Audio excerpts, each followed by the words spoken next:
পৌরসভার 28 নম্বর ওয়ার্ড রাউতা বারোয়ারি তলায় চলছে অবাধে পুকুর ভরাট। জোর করে জমি লেখানো থেকে শুরু করে উল্টে বাড়ির মালিকের কাছ থেকে 32 লক্ষ টাকা আত্মসাৎ করার অভিযোগ উঠল এলাকার প্রমোটার তাপস বিশ্বাসের বিরুদ্ধে।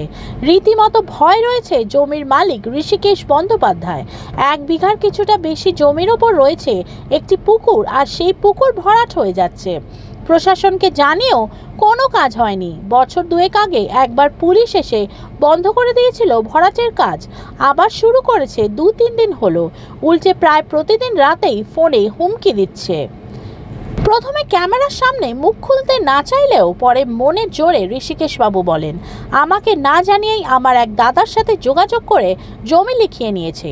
আমি প্রতিবাদ করলে ভয় দেখাচ্ছে, ফলে আমি চুপ করে আছি। বিষয়টি ভাটপাড়া পৌরসভার ভাইস চেয়ারম্যান তিনি বলেন, সেটা আমি শুনেছি। যাতে কঠোর ব্যবস্থা নেওয়া যায় সে কথা আমি চেয়ারম্যানকে জানাচ্ছি।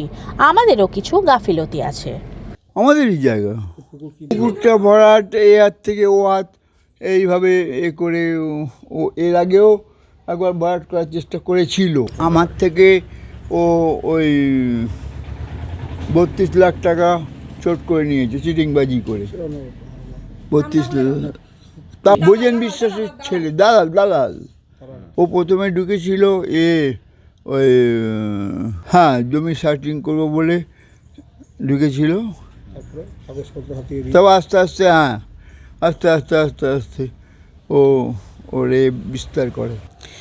রাতারাতি তো মাটি ফেলে ভর্তি করে ফেলছে। আমরা সকালবেলা উঠে দেখছি পুরো সারা রাত, এই 3 দিন 4 দিন ধরে সারাটা রাত মানে লরিতে মাটি ফেলে যাচ্ছে। সেটাই তো জানি। হ্যাঁ, পুকুরটা ভরাট করে দিচ্ছে।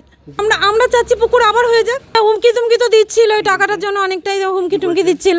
তা বলছে মার্ডার হয়ে যাবে, দোকানের জায়গায় এই টাকার কথা যেন কেউ না জানে, দোকানের জায়গায় 3 কান যেন হলে কিন্তু মার্ডার হয়ে যাবে, অনেক কিছুই বলছে দাদা। হুমকেই আছি। হ্যাঁ, আমরা তো সবসময় গেটে তালা দিয়ে রাখি। সব হুমকি দিচ্ছে তাপস বিশ্বাস, দালাল। ওর বাবার নাম বোঝেন বিশ্বাস। ওদিকে পুকুরগুলো ভরাট হয়ে গেল, বড় বড় পুকুর, সব আতঙ্ক অবশ্যই। এখন প্রমোটার রাজ চলছে। ভাটপাড়া পৌরসভার তো বটেই, বাট এটা ভাটপাড়া পৌরসভার জগদ্দল বিধানসভার এলাকায় পড়ে। ভাটপাড়া পৌরসভায় 2টো বিধানসভা আছে, ভাটপাড়া বিধানসভা এবং জগদ্দল বিধানসভা। 28 নম্বর ওয়ার্ডটা ভাটপাড়া পৌরসভার জগদ্দল বিধানসভার অন্তর্গত। আমাকে কিছুক্ষণ আগে আমার এক সিআইসি ছবিটা পাঠিয়েছে, আমি এইমাত্র পেলাম। আমি শিগগিরই চেয়ারম্যানের নজরে এটা আনবো, যাতে যে জায়গাটা ভরাট হয়েছে যাতে ওটাকে পুনরায় আগের অবস্থায় ফিরিয়ে দেওয়া যায়। আমি চেয়ারম্যানের নজরে আনবো। দেখুন, তো বাস্তবিকই ঠিক, বাট কোনো একটা জায়গায় নিশ্চয়ই আমাদের তরফ দিয়ে কিছুটা গাফিলতি আছে। আমি চেয়ারম্যানের সঙ্গে আমি কথা বলবো যাতে এইগুলো মানে ঠিকঠাক করা যায়। এইসব যারা করে, এইসবের জন্য সব জায়গায় একটা শ্রেণী আছে, কিছু একটা যাদের ভেস্টেড ইন্টারেস্ট আছে। না, যাদের ভেস্টেড, যারা জমির দালালি করে, এইসব অবৈধ উপায়ে জলাজমি বন্ধ করে বিক্রি করে, একটা শ্রেণী আছে। এইসব শ্রেণী সুযোগ সন্ধানী শ্রেণী। এরা বিভিন্ন সময় বিভিন্ন মানুষের সহযোগিতা, বিভিন্ন মানুষকে পারচেস করে এইগুলো করার চেষ্টা করে।